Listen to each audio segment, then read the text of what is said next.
Hey guys, how are you people doing? Oh, Anita here. I've missed you guys. I know it's been a while, and guess what, guys? In fact, I'm on my way to work. I'm getting late, so today I'm doing half day. So I said, why not have a chit chat with you guys as I do my part 2 of my pregnancy series.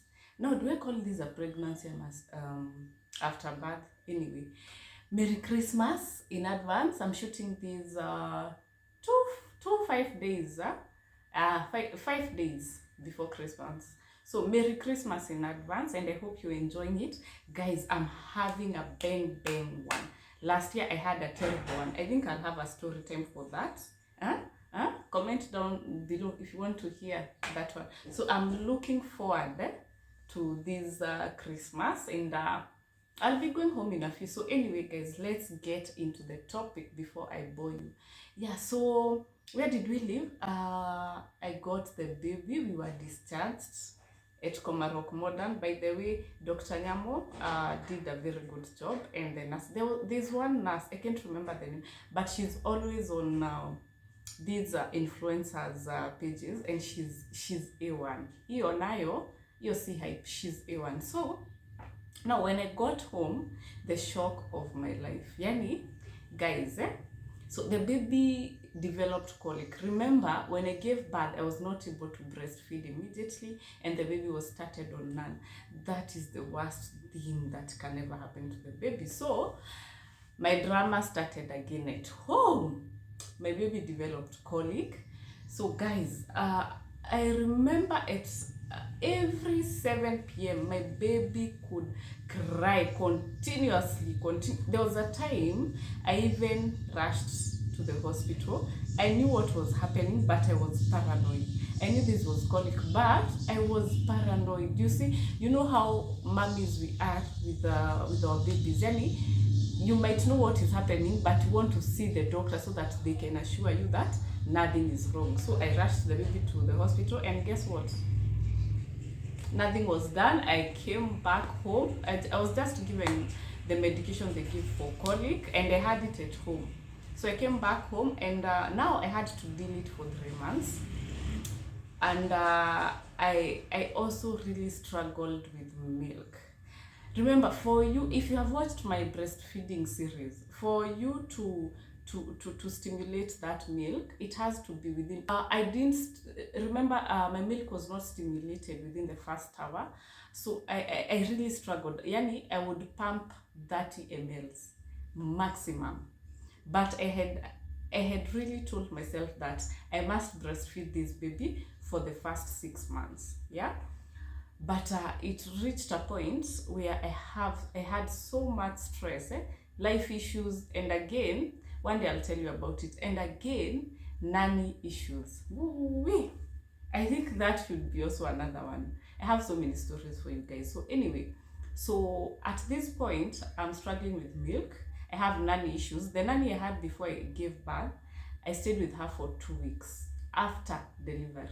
When I came back, I stayed with her for 2 weeks. Yani, she had a lot of drama. She couldn't listen to me. She was older than me, so I think she thought I didn't know what I'm doing.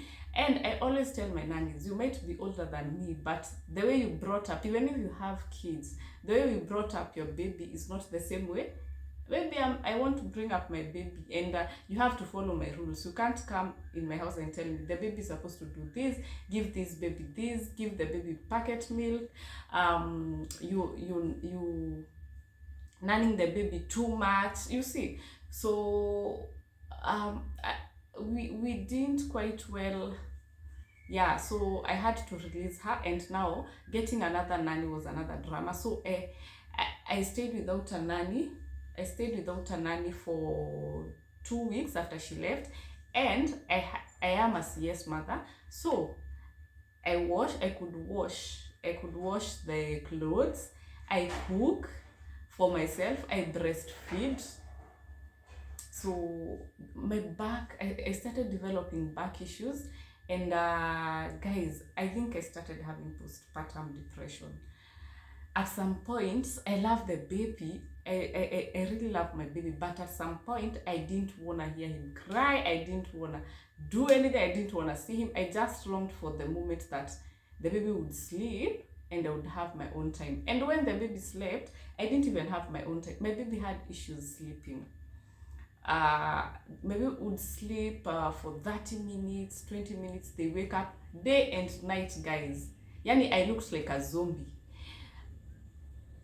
At night I'm not sleeping, during the day I'm not sleeping, I'm not feeding well, so my milk supply is very low. At some point, I remember at 2.5 months, I contemplated I need to start this baby on none.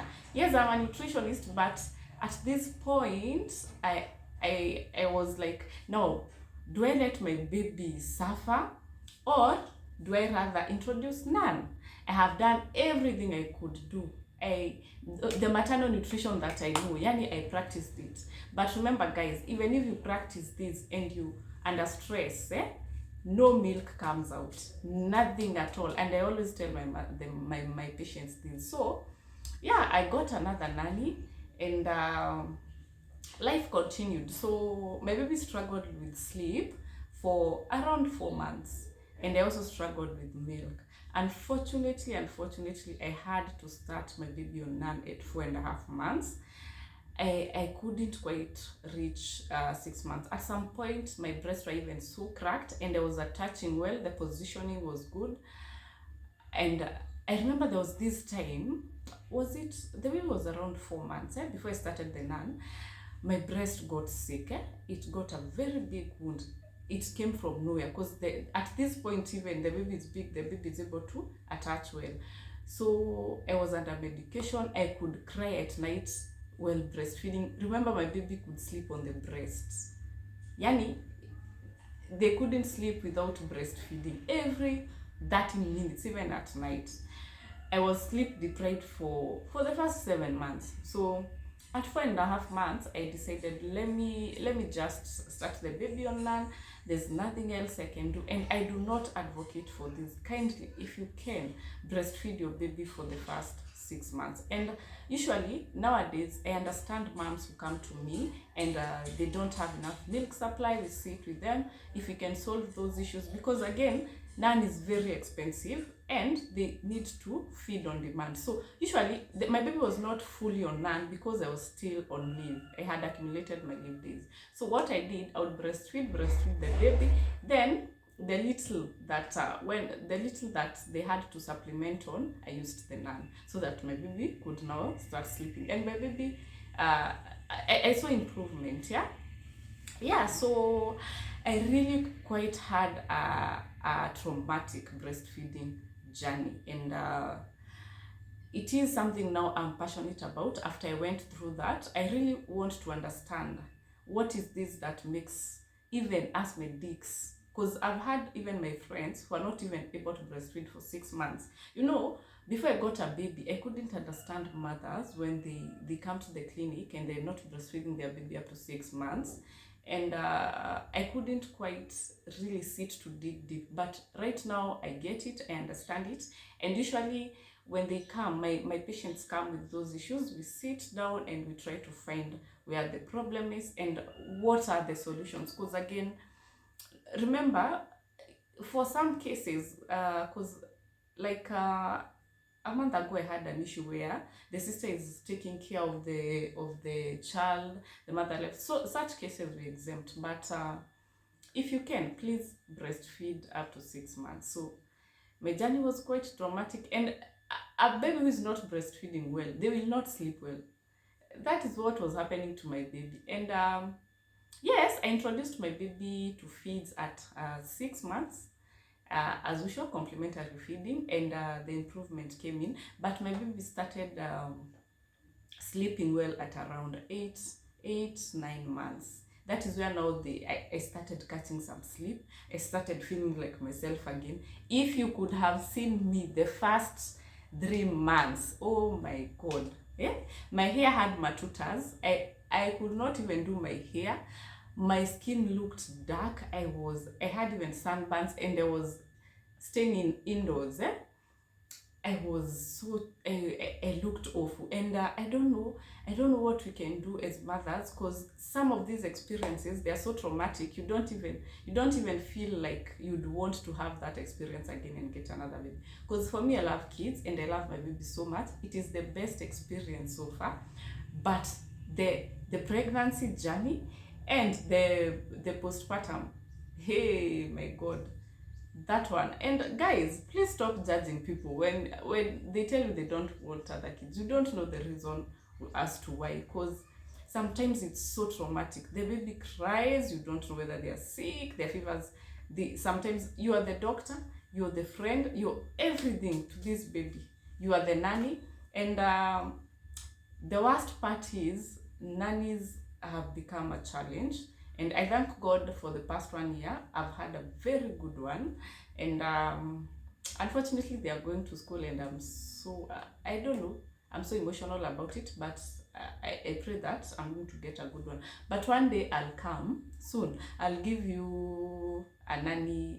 I'll do a nanny video of what I've gone through with nannies. So yeah, and as much as you try to treat some as your sisters, as what, it becomes a bit challenging. But I thank God for this one. I've stayed with her for quite a long time, and my baby is now big. My baby can do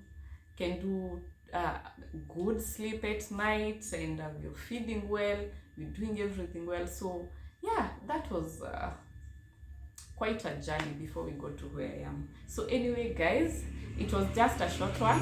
I need to rush to work, and I miss you guys. And kindly, please remember to subscribe. It supports my channel. Comment down below on the videos that you'd like for me to shoot and to share with you guys. I want to make this interesting. I think when I go to Shads, I'm going to do some Shads videos, and the vlogs. I'm going to do some vlogs. So kindly, please, share, comments, like, and do all that good stuff. Yeah, kindly subscribe. Let me give you a minute to subscribe. Thank you. So guys, bye until the next one. I love you, and see you then, and have yourselves a merry Christmas and a happy New Year in advance.